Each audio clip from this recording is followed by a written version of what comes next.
Michael here, and in this video journal, the next part 3, I'll start working on the mortise and tenon joints for the 3-piece walnut and the rosewood I've been working on. So keep watching. Now the mortise depth goes 83 millimeters into the body of the guitar, right through here. So I need to go ahead and mark an 83 millimeter mark so I can index it with my jig. So there's 83 millimeters. Put a little line right there. Okay, I'm ready to put the 3-piece walnut into the mortise cutting jig and cut its mortise. I have marked center lines down my body so that I can align it properly. And I'm just going to push it under here. I've got a little stool down here just in case it slips out of my grip.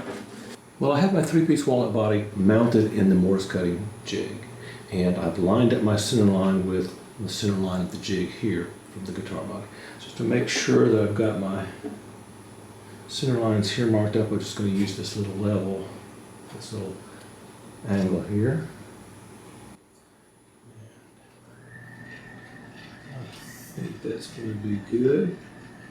All right. The mortise needs to be 83 millimeters deep, so I've marked an 83 millimeter line back there. Kind of hard to see, it's a blue line, but it's right there. Now I need to go ahead and position my cutting jig. And to do that, I'm going to use a little piece of PVC. I'm going to bump it right up against that line.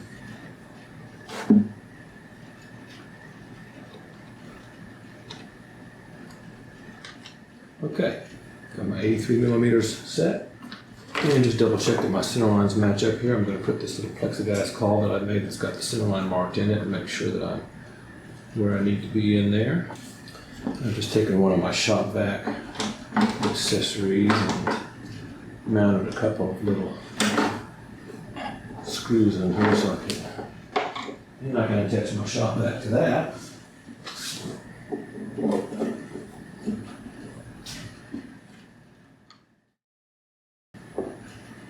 Now I've already set the depth on this once, but I'm just going to go ahead and make sure that I've got it correct by double checking that. So I'm going to bottom the bit out on my guitar work surface, and then just make sure that this is still where it needs to be. Alrighty.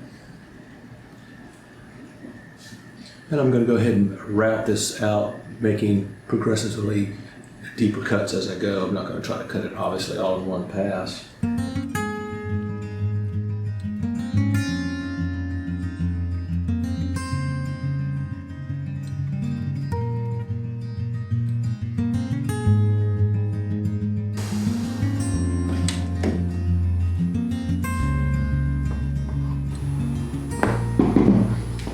Okay. Final check. I'm going to try to do a little hand holding with this GoPro just to see if I can show you what's going on here. There's my slot with my little block, and this is what the jig looks like.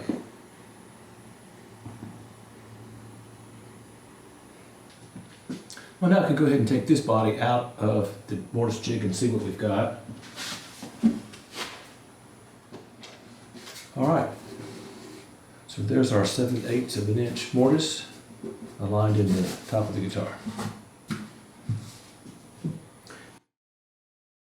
Well, I've got my tenon cutting jig here, and I'm ready to start measuring the angle so that I can cut my tenon.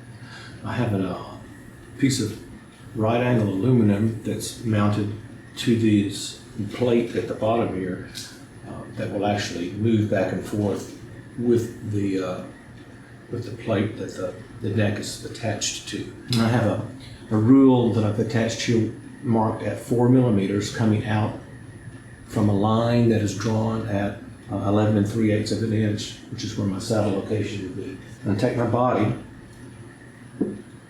place it on here, and then adjust the angle until when my body touches down here, my 4 millimeter is touching at the saddle location. which I've actually already adjusted this to that angle. So I know I've got the appropriate angle. That was just a double check. Well, with my neck now mounted in the tenon cutting jig, I've got the router bit bottom out on my work surface, and I've marked my depth with my 7/8 of an inch depth gauge block. So I'm ready to go ahead and start cutting the tenon. And first I'm just going to do like a little trowel cut to make sure I'm centered where I need to be.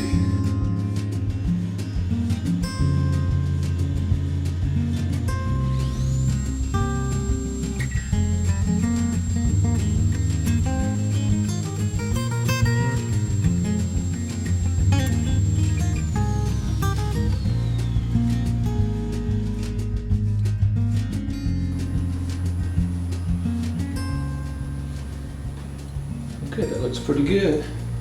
I'll keep on going.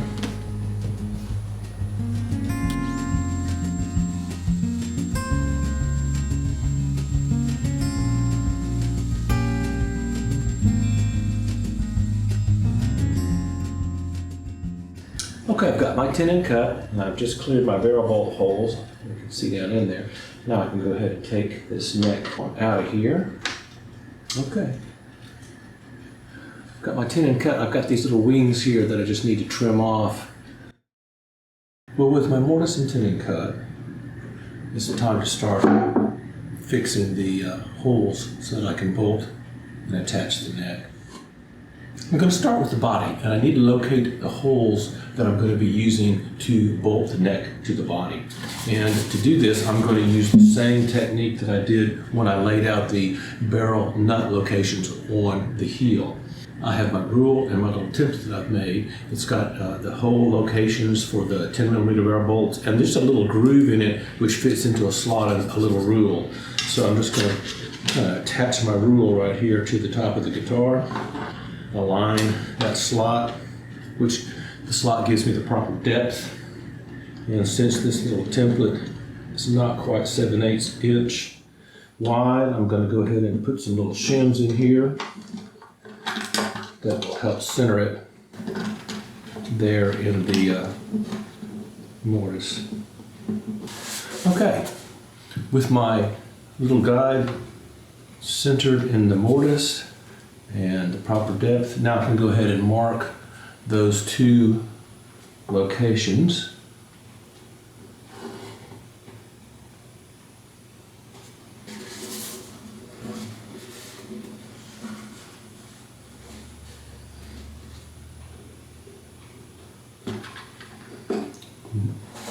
Okay. Alrighty then, with my locations marked, I'm going to go ahead and take a little awl here and make those holes a little bit more visible.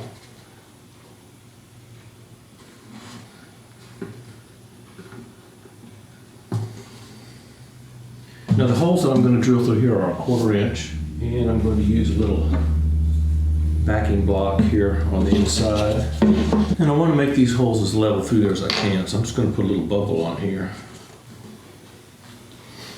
Okay, I just put a little shim underneath the guitar so I've got the top of the guitar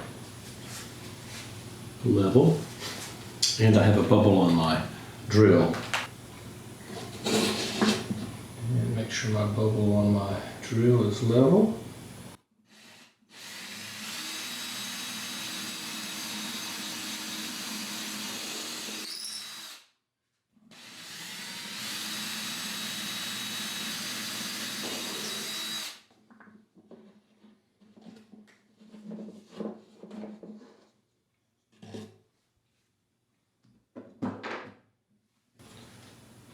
So there are my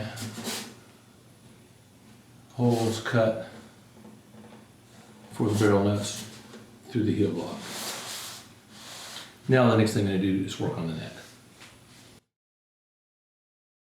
Well, I have my neck mounted in my vise with some little cushions just to keep it from marring the surface that I need to glue the fingerboard to.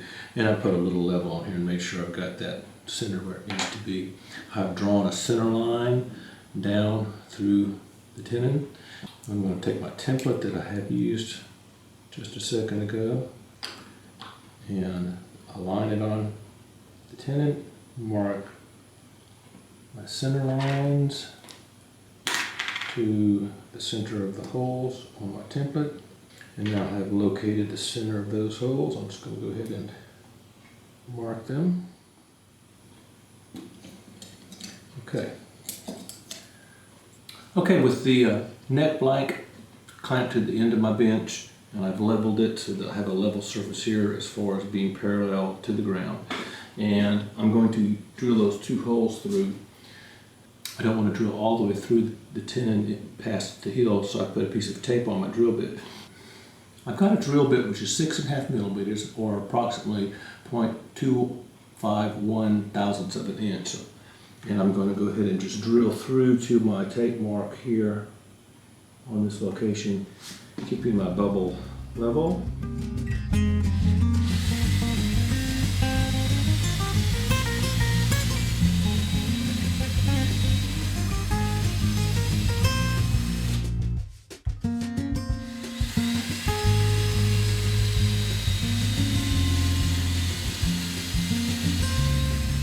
Okay, now I can insert my barrel bolts and trowel attach the neck to the body and see how we've done. With my holes cut in the tenon and in the mortise, it's time to go ahead and put the barrel bolts in and check the fit.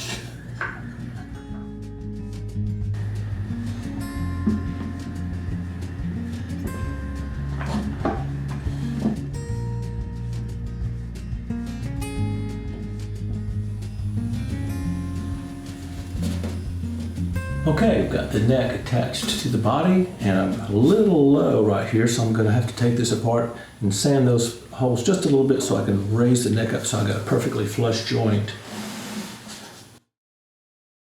Well, with the mortise and tenon joint cut, and I've got the neck attached to the instrument now, I need to go ahead and start working on my heel down here. I want the bottom of my heel to taper to kind of mirror the curvature of the back of the guitar, so I need to trim this down just a little bit. And to get that angle on there, I'm just going to take this little level here and right against there and mark my line.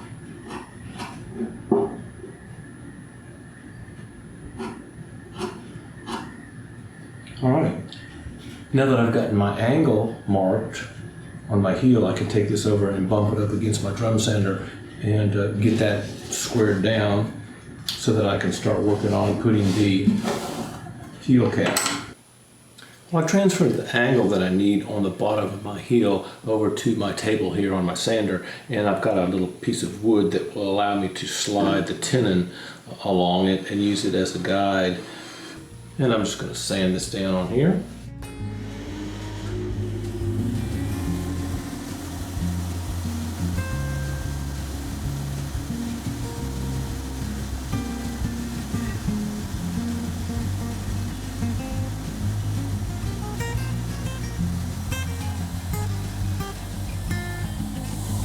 Okay, I've got an angle sanded down on the bottom of my heel. Now I can start working on gluing on the heel cap.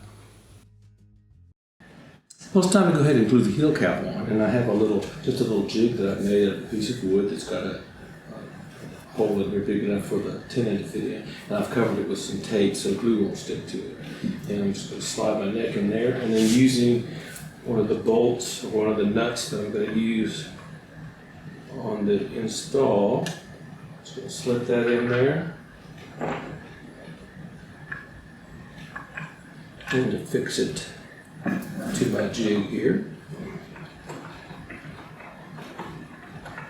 I have my inlaid heel cap here, and I have gone ahead and sanded the appropriate angle on the bottom of it to match what's going on here.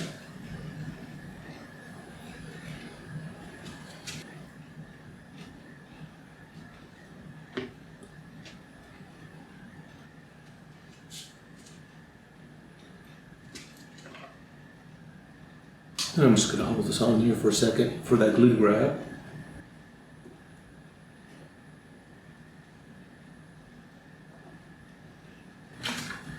I need to make sure that it's square against the bottom there.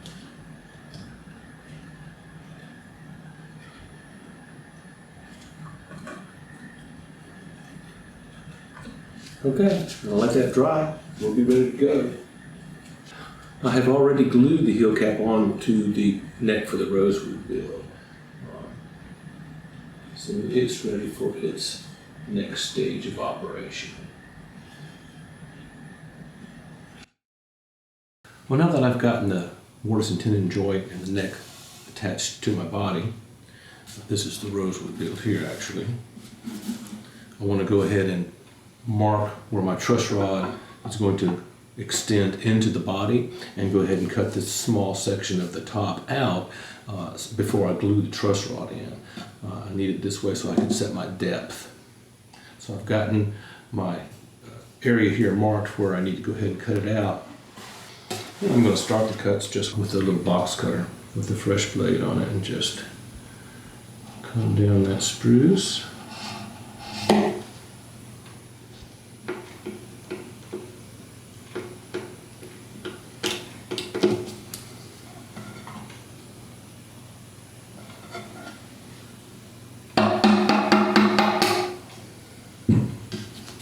Well, now that I've gotten the top cut out right with that portion that I need for this truss rod extension, I can just see my heel block right here in the front.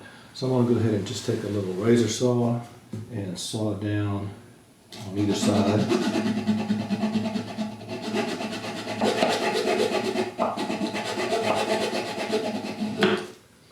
And then to cut out the rest of my heel block right there, I've just got a little 1/8 of an inch down cut bit in my router, and I bottomed the bit out onto the bottom of my truss rod slot so I know my depth, and then I can just go ahead and cut that little bit out right there.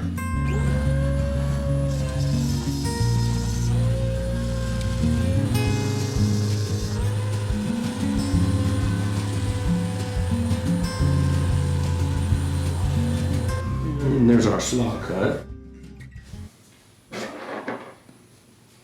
And our truss rod should fit right down in there. Okay, now I can go ahead and start installing the truss rod into the neck.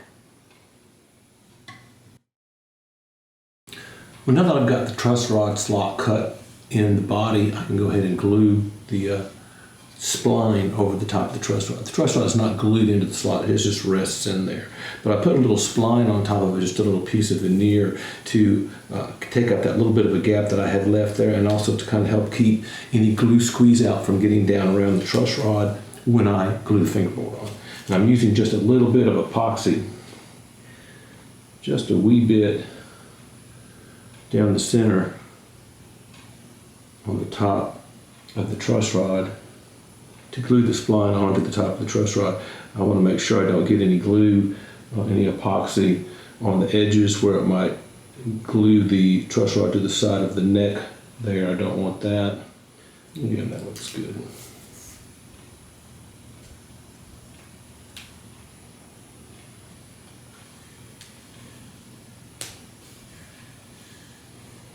And a little piece of wax paper on top of that so that I don't glue my clamping caul to the neck.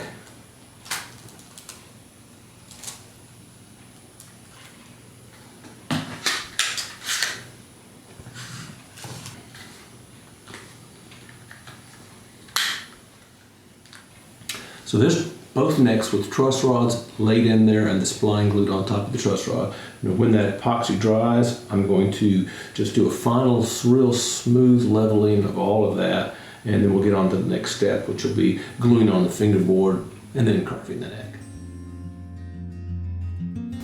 Well, I'll end this video journal on the next part 3 here. If you enjoy my content and would like to see more of my videos, well, you know what to do. And if you'd like to support the channel, there is a link down below where you can do that. If you have comments or questions, please send them in. I really enjoy reading them. And thank you all so much for watching.